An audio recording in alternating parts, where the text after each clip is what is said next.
सिंधु घाटी सभ्यता। सिंधु घाटी सभ्यता इसका काल 2500 ईसा पूर्व से 1750 ईसा पूर्व है। ये एक कांस्य युगीन सभ्यता है जो 3300 ईसा पूर्व से 1300 ईसा पूर्व के मध्य माना जाता है। सिंधु घाटी सभ्यता के महत्वपूर्ण तथ्य आज देखेंगे जो विभिन्न प्रतियोगिता परीक्षा में पूछे गए हैं। यह एग्जाम की दृष्टि से बहुत वेरी इंपॉर्टेंट क्वेश्चन मिलेगा। इतिहास का पिता हेरोडोटस को कहा जाता है। हेरोडोटस, याद रखिए, इतिहास का पिता हेरोडोटस को कहा जाता है। सिंधु सभ्यता क्यों प्रसिद्ध है? क्योंकि यह एक शहरी सभ्यता थी, इसलिए प्रसिद्ध थी। यहाँ के लोगों का मुख्य व्यवसाय क्या था? यहाँ के लोगों का मुख्य व्यवसाय कृषि था। मुख्य फसलें जो उगाते थे सिंधु घाटी के लोग, मुख्य फसलों में जौ और गेहूं थी। सर्वाधिक विस्तार कहाँ था इसका? सर्वाधिक पूर्वी और सर्वाधिक पश्चिमी छोर। पूर्वी भाग उसका था आलमगीर यूपी में, तो पश्चिमी भाग सुत का गंडौर था। यह देखिए मैप में आपको दिखाया गया है पूर्वी और पश्चिमी भाग। इस मैप में देखिए यहाँ है आलमगीरपुर पूर्वी भाग और पश्चिमी आसूद का गंडौर और दक्षिणी भाग है दामाबाद। यहाँ पर दिखेगा आपको दामाबाद, इसमें यहाँ पर दामाबाद। उत्तरी चौमांडा, इस्लामाबाद, भूसाकल। अन्य जगह है आपका मेहरगढ़, रोड़ी, रेहड़ी, कोज्जी, जंगदड़ो, मोहनजोदड़ो, कालीबंगा, बनवाली, राखीगढ़ी, रोपड़, धोलाविला, रंगपुर, लोथर, राजदी। ये है लूनी नदी, आपका लूनी नदी राजस्थान में, नर्मदा नदी, ताप्ती नदी। ये देखिए त्रिभुजाकार क्षेत्र में फैला हुआ है हड़प्पा और मोहनजोदड़ो का क्षेत्र। हड़प्पा और मोहनजोदड़ो का क्षेत्र है।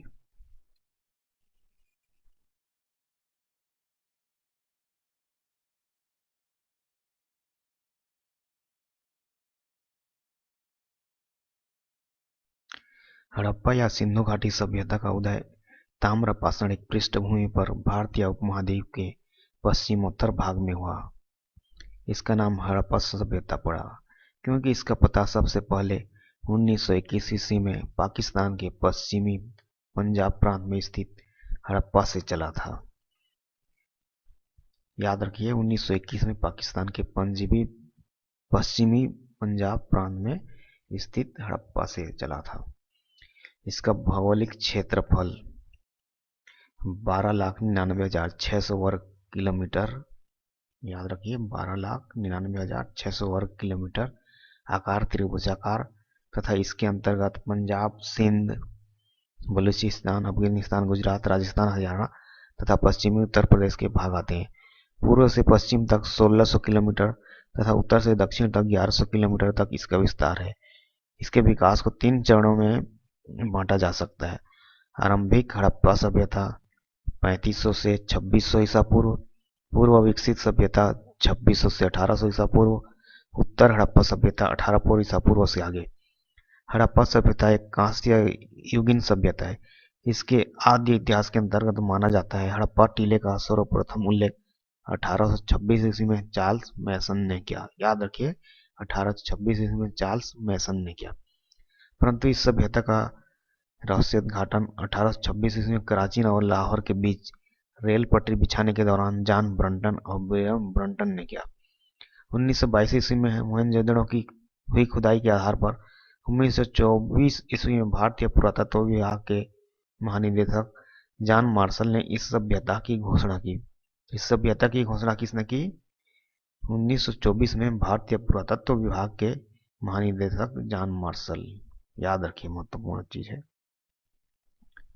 सामाजिक स्थिति, आर्थिक स्थिति, कृषि, पशुपालन, उद्योग, कला एवं शिल्प एवं व्यापार, मुहरें एवं लिपि, इसके बारे में हम जानेंगे। सामाजिक स्थिति, सेंधव समाज मातृ प्रधान था। नगरों के भवनाशय से पता चलता है कि शहरों के लोग विलासितापूर्ण जीवन जीते थे तथा भिन्न भिन्न वर्गों का अस्तित्व था। समाज में व्यापारी वर्ग सबसे प्रभावशाली था। कृषक, शिल्पकार, मजूमदार, मजदूर सामान्य लोग थे तथा चिकित्सक, पुरोहित, अधिकारी शिक्षित वर्ग थे। इस समय सूती एवं ऊनी वस्त्रों का प्रयोग किया जाता था। हड़प्पा की श्रमिक बस्तियों के अवशेष यहाँ दास प्रथा का संकेत देते हैं। शाकाहार तथा मांसाहार दोनों का प्रचलन था। गेहूं, जौ, खरबूज, तरबूज, नारियल, नींबू, अनार, भेड़, बकरी, सुअर, मुर्गी, बतख आदि का उल्लेख मिलता है। योद्धा वर्ग के अस्तित्व का साक्ष्य नहीं मिला है। दस्तकारों में कुम्हारों को समाज में विशेष स्थान प्राप्त था। हड़प्पा में दुर्ग के बाहर मिले सार्वजनिक अन्नागार से पास मिले घटिया प्रकार के आवासों से विदित होता है कि उसमें दास या बंधुआ मजदूर रहते होंगे। कालीबंगा तथा लोथल से ऐसे आवास नहीं मिले हैं। काजल, पाउडर, लिपस्टिक, दर्पण आदि साक्ष्यों से इनकी सौंदर्य प्रियता की जानकारी मिलती है। मनोरंजन के लिए नृत्य, संगीत, पासा, शिकार, मछली पकड़ना आदि से परिचित थे।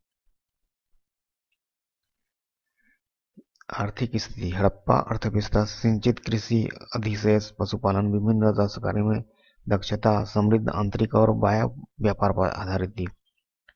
कृषि। सिंधोलों का मुख्य पेशा कृषि कार्य था। गेहूं और जौ प्रमुख फसल तथा मटर, सरसों, तिल आदि अन्य फसलें थी। चावल के अवशेष लोथल एवं रंगपुर से मिले हैं। लोथल से आटा पीसने की चक्की मिली है। कृषि कार्य हेतु प्रस्तर एवं कांस्य औजारों का प्रयोग किया जाता था। कालीबंगा से जुते हुए खेत एवं बनवाली से मिट्टी का हल जैसा खिलौना प्राप्त हुआ है। कपास की खेती सर्वप्रथम यही शुरू हुई थी।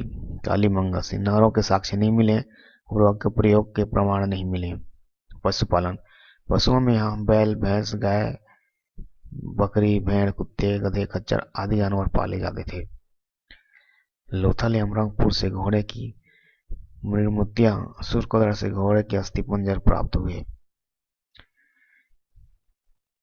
परंतु घोड़े पालने का साक्ष्य नहीं मिला है। हाथी को पालतू बना लिया गया था। उद्योग। हड़प्पा सभ्यता की विशाल इमारतों से राजगिरी का प्रमाण मिलता है। मोहनजोदड़ो से ईंट के भट्टों के अवशेष मिले हैं। हड़प्पाई लोगों को लोहे का ज्ञान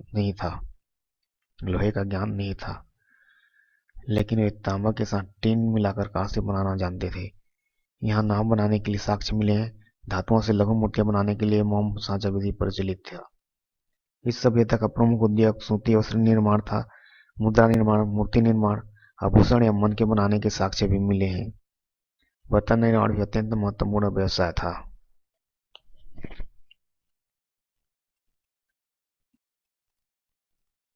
कला एवं शिल्प। सिंधु लोग कलाकृतियों के निर्माण के लिए धातु एवं पत्थर का उपयोग कम करते थे।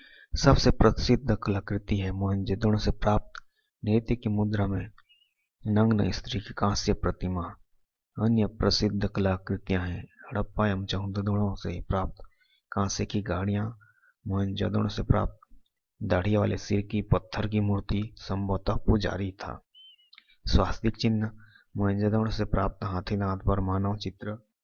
व्यापार। सिंधु सभ्यता के लोगों के जीवन में व्यापार का बड़ा महत्व था। इसकी पुष्टि हड़प्पा से मोहनजोदड़ो तथा लोथल में अनाज के बड़े बड़े कोठारों तथा ढेर सारी सीलों एवं एक रूपी लिपि और मानकीकृत मापतलों के अस्तित्व से होती है। देशी और विदेशी दोनों प्रकार के व्यापार उन्नत अवस्था में थे। व्यापार विनिमय प्रणाली पर आधारित था। व्यापारिक संबंध अफगानिस्तान ईरान व्यापारिक संबंध प्रणाली पर आधारित था। विनिमय प्रणाली पर आधारित था। व्यापारिक संबंध अफगानिस्तान, ईरान एवं मध्य एशिया के साथ था। गुजरात से चावल, लोथल और सुरकोटड़ा से कपास अन्य क्षेत्रों में भेजे जाते थे। ग्रामीण क्षेत्रों से नगरों को अनाज भेजे जाते थे तथा नगरों से आभूषण, औजार, मनके, कपड़े आदि अन्य क्षेत्रों में भेजे जाते थे। देशी व्यापार के परिवहन के साधन बैलगाड़ी व पशु तथा विदेशी व्यापार मुख्यतः नौ परिवहन द्वारा होता था। बंदरगाह या व्यापार तंत्र से जुड़े प्रमुख नगर थे बालाकोट, डाबरकोट, सुतका गेंडोर, सुतका को, मुड़ीगाड, मालवन, भगतराव तथा प्रभास पाटन। सिंधु से निर्यात की वस्तुएं तांबा, मोर, हाथी दांत की वस्तुएं, कंघा और सूती कपड़ा थी। तौल की इकाई 16 के अनुपात में थी। बांटों की तौल का माप 1, 2, 4, 8, 16, 32 आदि था। मोहनजोदड़ो से सीप एवं लोथल से हाथी दांत का पैमाना मिला है। विदेशी व्यापार मेसोपोटामिया तथा सिंधु सभ्यता के विनिमय स्थल दिलमुन और माकन थे। दिलमुन संभवतः बहरीन द्वीप तथा माकन ओमान था। दिलमुन संभवतः बहरीन द्वीप तथा माकन ओमान था। मेसोपोटामियाई वर्णित शहर मेलुहा सिंधु क्षेत्र का प्राचीन नाम था। सिंधु क्षेत्र का प्राचीन नाम था, एंसेंट नेम था मेलुहा। याद की जाने वाली वस्तुएं, उनका क्षेत्र है सोना अफगानिस्तान, भारत कर्नाटक, चांदी ईरान अफगानिस्तान, तांबा खेतड़ी राजस्थान बलूचिस्तान, टिन ईरान मध्य एशिया अफगानिस्तान, सेल खड़ी बलूचिस्तान राजस्थान गुजरात, हरित मणि दक्षिण भारत, संगम कौड़ियाँ सौराष्ट्र गुजरात दक्षिणी भारत, नील रत्न बदख्शां अफगानिस्तान, सीसा ईरान राजस्थान अफगानिस्तान दक्षिण भारत, शिलाजीत हिमालय क्षेत्र से, फिरोजा ईरान से, लाजवर्द अफगानिस्तान के बदखां और मेसोपोटामिया से।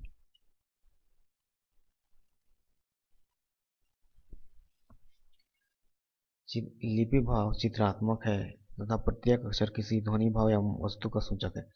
यह क्रमशः दाईं ओर से बाईं ओर तथा बाईं ओर से दाईं ओर लिखी जाती है। इस पद्धति को बोस्ट्रोफेदोन कहा जाता है। लिपि पर सबसे ज्यादा चिन्ह युगाकार तथा सबसे ज्यादा प्रचलित चिन्ह मछली का है। इनका नगर योजना हड़प्पा मोहनजोदड़ो एवं अन्य प्रमुख नगर पकाई ईंटों से पूर्णतः बने थे, जबकि कालूबंगा रंगपुर इस सभ्यता के पतन होने के कारण बाह्य आक्रमण, भूगर्भिक परिवर्तन, जलवायु परिवर्तन, विदेशी व्यापार में गतिरोध, साधनों का तीव्रता से उपभोग, बाढ़ या अन्य प्राकृतिक आपदा, प्रशासनिक शिथिलता थी। इनका धार्मिक जीवन हड़प्पा संस्कृति के लोग मानव, पशु एवं वृक्ष तीनों रूपों में भगवान की उपासना करते थे। हड़प्पा की धार्मिक और हिंदू धर्म की जानकारी लगभग समान है। पुरास्थलों से प्राप्त मिट्टी की मूर्तियां, पत्थर की छोटी मूर्तियां, मोहरों, पत्थर निर्मित लिंग एवं योनियों, मृत भाणों पर चित्रित चिन्हों में से यह परिलक्षित होता है कि धार्मिक विचारधारा मातृ देवी, पुरुष देवता, पशुपतिनाथ, लिंग, योनि, वृक्ष प्रतीक, पशुजल आदि की पूजा की जाती थी।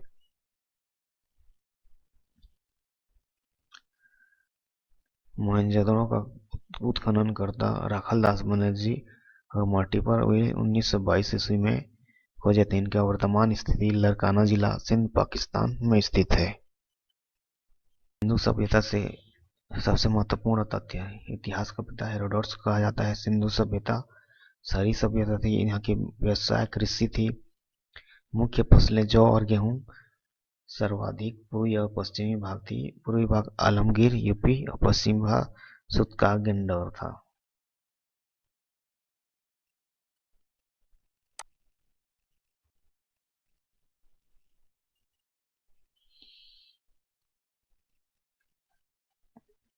उत्तरी और दक्षिणी भाग उत्तरी भाग मादा अखनूर जम्मू कश्मीर में, दक्षिणी भाग दामाबाद महाराष्ट्र में था। अब मैप में इन दोनों भागों को देख सकते हैं। हड़प्पा सभ्यता के बारे में सबसे पहले जानकारी देने वाले 1856 में चार्ल्स मैसेज थे। सिंधु सभ्यता शब्द का यूज सबसे पहले किसने किया था? जॉर्ज मार्शल ने किया था। सिंधु सभ्यता को किस युग में रखा गया था? सिंधु सभ्यता को ब्रॉन्ज या कांस्य युग में रखा गया है। सिंधु सभ्यता की लिपि कैसी थी? सिंधु सभ्यता की लिपि चित्रात्मक थी। सिंधु सभ्यता में कौन सा चिन्ह पाए जाते हैं? यह स्वास्तिक चिन्ह पाया गया था। सिंधु सभ्यता किस काल से संबंधित है? यह आद्य ऐतिहासिक काल से संबंधित है। हड़प्पा किस नदी के किनारे स्थित है? हड़प्पा रावी नदी के किनारे स्थित है। सिंधु सभ्यता का प्रमुख बंदरगाह कौन था? सिंधु सभ्यता का प्रमुख बंदरगाह लोथल। हड़प्पा के लोग कौन सी धातु नहीं जानते थे? हड़प्पा के लोग लोहा नहीं जानते थे। हड़प्पा में मिट्टी के बर्तन पर प्रयुक्त रंग, तो हड़प्पा में मिट्टी के बर्तन पर लाल रंग का उपयोग किया जाता है। चावल के दाने कहाँ पाए गए थे? लोथल, भगवा नदी रंगपुर में पाए गए थे। लोथल भगवा नदी के किनारे बसा है और रंगपुर मादर नदी के किनारे बसा है। मोहनजोदड़ो कहाँ और किसने खोजा था? मोहनजोदड़ो सिंधु नदी के किनारे बसा है और इसको 1922 में राखलदास बनर्जी ने खोजा है। नर्तकी की कांस्य की मूर्ति कहाँ मिली है? नर्तकी की कांस्य की मूर्ति मोहनजोदड़ो में मिली है। सिंधु सभ्यता की सबसे बड़ी इमारत कौन थी? सिंधु सभ्यता की सबसे बड़ी इमारत अन्नगार और स्नानागार थे। मेसोपोटामिया का क्या अर्थ है? मेसोपोटामिया का अर्थ दो नदियों के बीच की जगह है। हड़प्पा की खुदाई किसने करवाया था? हड़प्पा की खुदाई दयाराम साहनी ने कराया था। सिंधु घाटी के लोगों ने किसकी पूजा करते थे? सिंधु घाटी के लोग माँ त्रिदेवी की पूजा करते थे। सिंधु घाटी के लोग मिठास के लिए किसका प्रयोग करते थे? वे शहद का प्रयोग करते थे। लोथल और कालीबंगा से किसका साक्ष्य मिला है हमें? लोथल और कालीबंगा से अग्निकुंड का साक्ष्य मिला है। लोथल और चंदगड़े में मनके बनाने के कारखाने प्राप्त हुए हैं। मोहनजोदड़ो का शाब्दिक अर्थ क्या है? मोहनजोदड़ो का शाब्दिक अर्थ मृतकों का टीला है।